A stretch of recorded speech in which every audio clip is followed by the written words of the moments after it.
Bonjour, alors dans la dernière vidéo, je vous ai parlé des dangers qu'il pouvait y avoir, surtout dans le contexte actuel de marché très cher, de suivre des stratégies qui sont basées sur les tendances. On l'a vu récemment avec l'exemple de Facebook.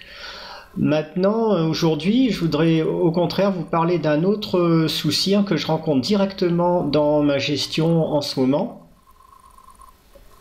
qui est le cas de ce que je fais le plus souvent en période de marché haussier ou en tout cas non baissier, qui est d'investir à long terme sur des small caps décotés sur leurs fondamentaux, que ce soit sur la base de leur actif net ou de leur flux de résultats.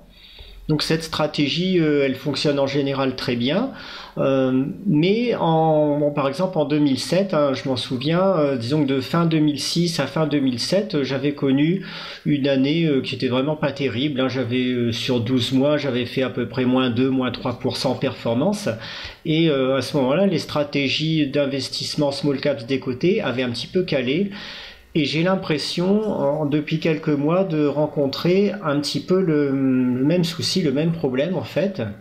Alors vous allez le voir ici sur le graphique du CAC Small, qui regroupe l'ensemble des petites capitalisations du marché français, qui est l'indice de référence des petites capitalisations du marché français. Alors dedans on trouve pas mal de small caps décotés, mais aussi des small caps plus chers, il y a de tout.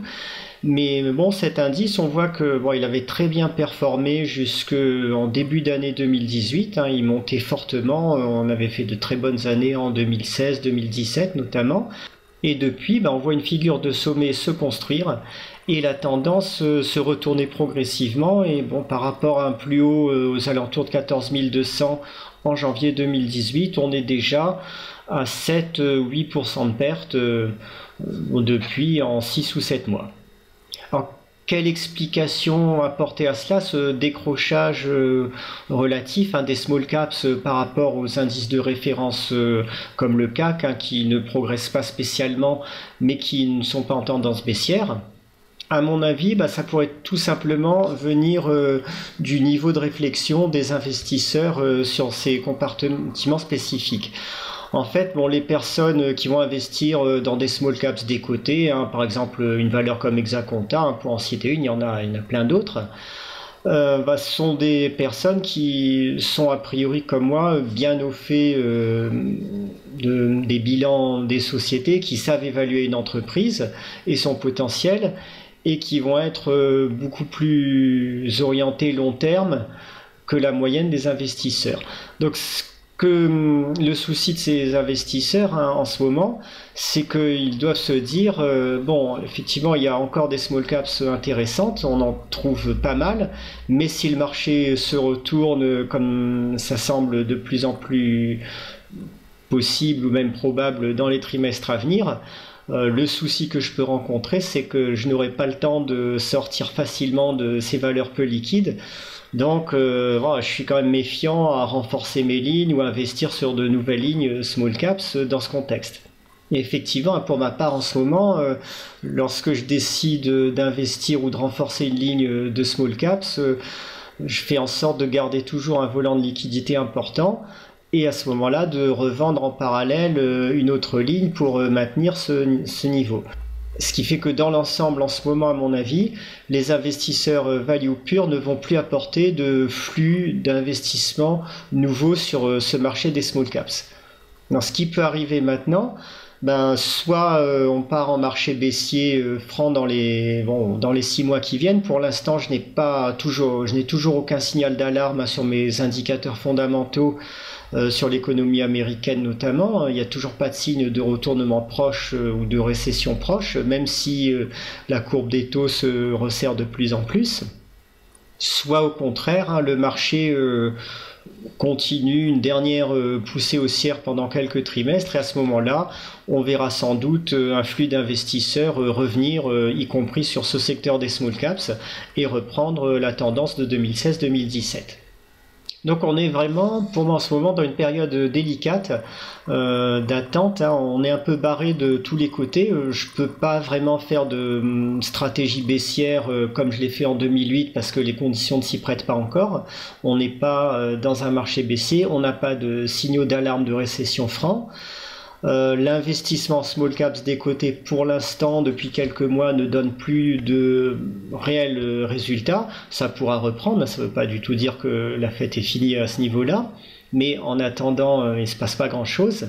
Et l'investissement de type trend following sur des valeurs chères, lui, il devient très risqué si le marché se retourne. Alors dans ce contexte, j'ai une solution quand même à vous proposer, qui est celle que je développe dans la dernière formation que j'ai fait, chasseur de news, qui consiste à exploiter les flux de nouvelles du marché qui arrivent, notamment les bonnes nouvelles, sur des valeurs qui sont peu connues.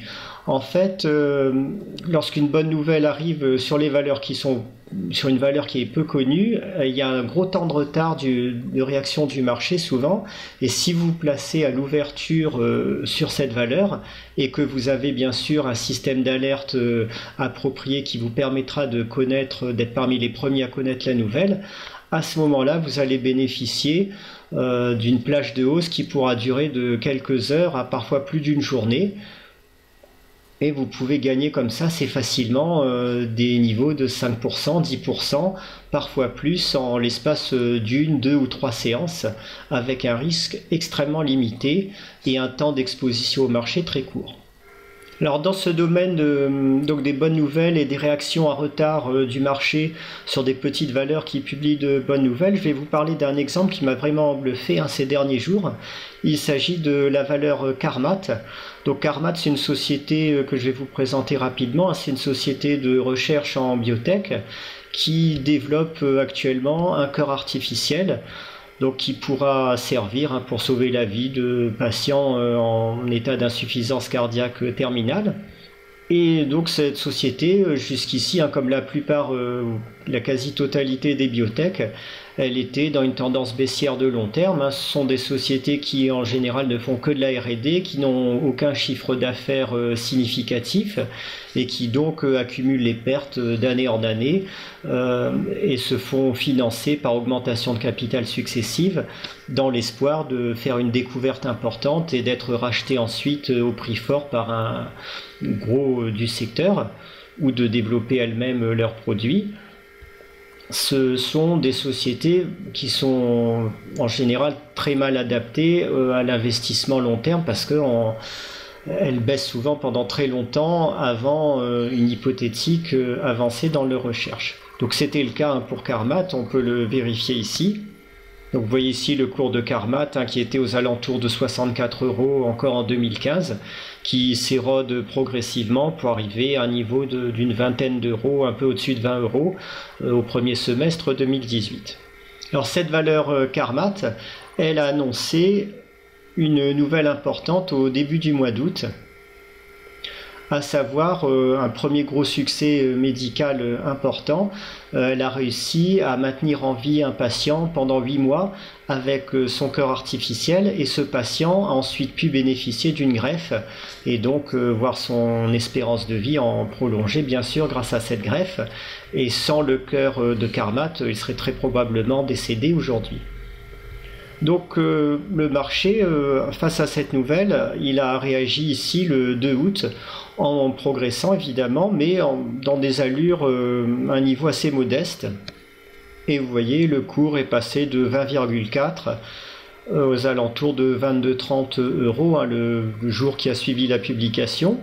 On gagnait environ 8% par rapport au cours précédent, et pour des sociétés très spéculatives, très réactives comme des biotech, c'est finalement assez peu. Et curieusement, au fil de la journée, la progression a été stoppée net et on a même clôturé un petit peu en dessous du cours d'ouverture, ici aux alentours de 22 €. Donc quand j'ai vu ça, j'étais quand même étonné, je me dis c'est bizarre que le marché n'ait pas plus réagi. Mais c'est comme ça. La hausse est sans doute terminée, la nouvelle est connue de tout le monde maintenant, on est le soir, il y a eu plusieurs heures qui sont écoulées. Et bien pas du tout. En fait, les investisseurs, beaucoup d'entre eux en tout cas, étaient en vacances, n'ont absolument pas fait attention à la nouvelle publiée, et la véritable hausse, elle s'est faite à retardement les jours suivants. Donc ça a commencé le 3 août avec déjà une hausse importante. On a continué hier et même aujourd'hui, et on est actuellement, vous voyez, à un niveau de cours de 29 euros, c'est-à-dire que par rapport aux premiers cours qui ont suivi la publication de la nouvelle, aux alentours de 22 euros, on a gagné quasiment, et même plus que 30%. Depuis la publication de la nouvelle. Donc voyez à quel point ces nouvelles peuvent avoir un effet à retardement et vous fournir des gains considérables lorsque vous êtes positionné ici au bon moment. Alors vous trouverez dans le lien qui est en dessous de cette vidéo toutes les informations nécessaires pour savoir comment connaître avant les autres ces bonnes nouvelles et avoir les stratégies adaptées pour pouvoir les exploiter, exploiter donc cet avantage que vous aurez dans un contexte où beaucoup d'autres stratégies ne fonctionnent plus vraiment aujourd'hui sur le marché. En tout cas, je pense que l'exploitation comme ça de publication de bonnes nouvelles et du retard de réaction du marché, c'est une excellente stratégie complémentaire dans le contexte actuel.